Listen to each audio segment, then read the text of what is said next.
สวัสดีค่ะ แม่เตือนอินดี้กินแซ่บวันนี้ว่างมาอัดคลิปกัน วันนี้เราจะมากินตำทะเลรวม มีปู มีหอย มีปลาหมึก มีจุ้ง ผักกับเราก็จะเป็นหน่อไม้ต้มหน่อไม้ต้มกับผักกะหล่ำไม่ได้เป็นไหนกักตัวว่าง ก็เลยอัดคลิปโชว์หน่อย มากินกัน มากินแซ่บมาแซ่บด้วยกันนะจ๊ะ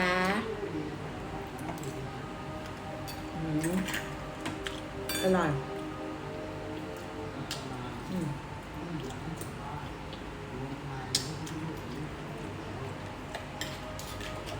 ก็กินปลาหมึก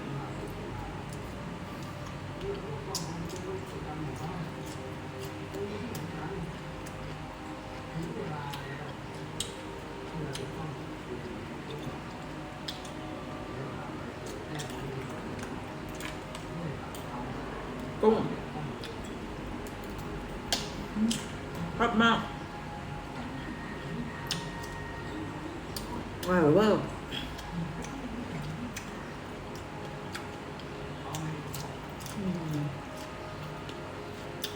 ไม้หวานมาก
แบบเบอร์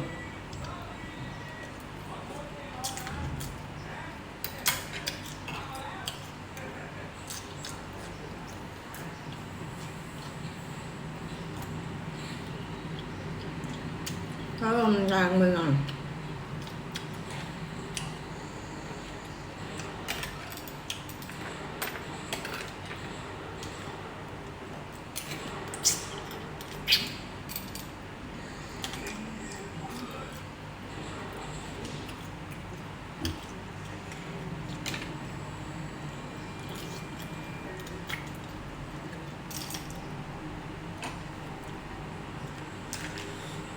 ปู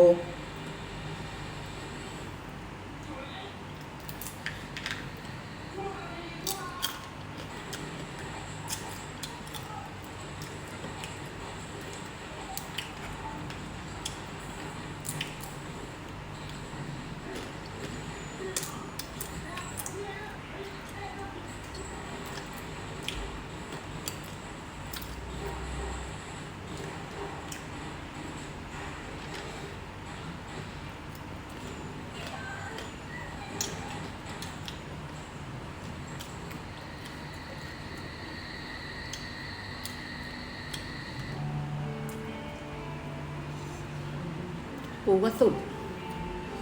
ปูสดมากอ๋อ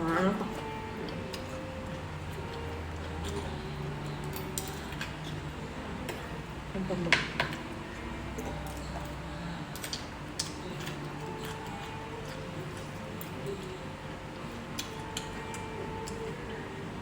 อย่าลืมกดไลค์กดติดตามนะว่างๆจะไลฟ์สดคุยกัน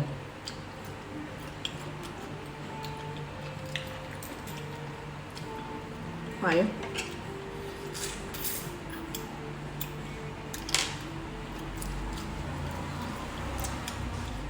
จัดมากขอบอก